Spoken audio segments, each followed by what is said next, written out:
ঠাকুরগাঁও শহরের কালীবাড়ি এলাকায় বেড়ে ওঠা মির্জা ফখরুল ইসলাম আলমগীরের শিক্ষকতা ও সরকারি চাকরি ছেড়ে ১৯৮৬ সালে সক্রিয় রাজনীতিতে আসেন।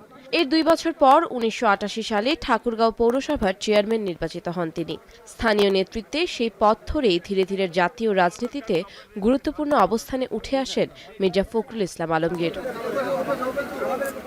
দীর্ঘ রাজনৈতিক জীবনে বিএনপি মহাসচিবের দায়িত্ব পালন করেন তিনি। সর্বশেষ স্থানীয় সরকার, পল্লী উন্নয়ন ও সমবায় মন্ত্রণালয়ের মন্ত্রীর দায়িত্বেও ছিলেন।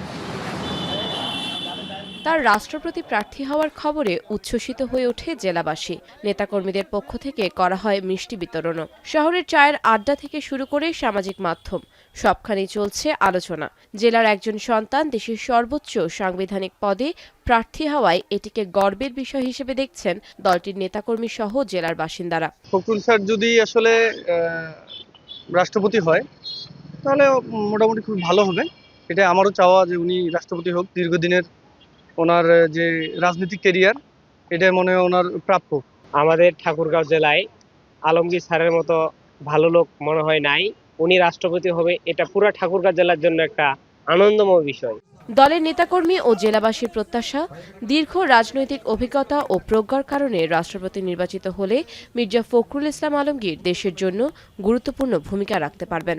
সেই সাথে মির্জা ফখরুল ইসলাম আলমগীরকে এমন একটি স্থানে মনোনয়ন দেয়ায় প্রধানমন্ত্রীকেও ধন্যবাদ দেন জেলার নেতারা। ওনার মতো একজন ক্লিন ইমেজের মানুষ, যিনি দীর্ঘদিন থেকে রাজনীতি করেন, যিনি এর আগেও মন্ত্রী ছিলেন, এমপি ছিলেন, পৌরসভার চেয়ারম্যান ছিলেন, কিন্তু তার ইমেজে কোনো ঘাটতি কখনো হয়নি। এইরকম একজন ত্যাগী, সজ্জন, পরিচ্ছন্ন রাজনৈতিক ব্যক্তি আমরা ইতিপূর্বে কখনো পাই নাই। এটাতে আমরা আসলে খুবই আনন্দিত এবং আমরা গর্ববোধ করি। ত্যাগ এবং যে অবদান ওনার এই দেশের জন্য, মানুষের জন্য, তার সত্যিকার অর্থে আজকে উনি মূল্যায়ন পেয়েছেন, স্বীকৃতি পেয়েছেন বলে আমরা মনে করি। নিজ জেলা ঠাকুরগাঁওয়ের সাধারণ মানুষেরা বলছেন, এমন একজন ত্যাগী নেতা রাষ্ট্রপতি হলে ঠাকুরগাঁওয়ের উন্নয়ন ও মানুষের কল্যাণেও তার বিশেষ ভূমিকা থাকবে। চেয়ারম্যান থেকে জাতীয় রাজনীতির শীর্ষ নেতৃত্ব, আর এবার রাষ্ট্রপতি পদে প্রার্থী মির্জা ফখরুল ইসলাম আলমগীর। ঠাকুরগাঁওয়ের মাটি থেকে বঙ্গভবনের পথে মির্জা ফখরুলের নতুন ইতিহাসের অপেক্ষায় উচ্ছ্বসিত পুরো জনপদ।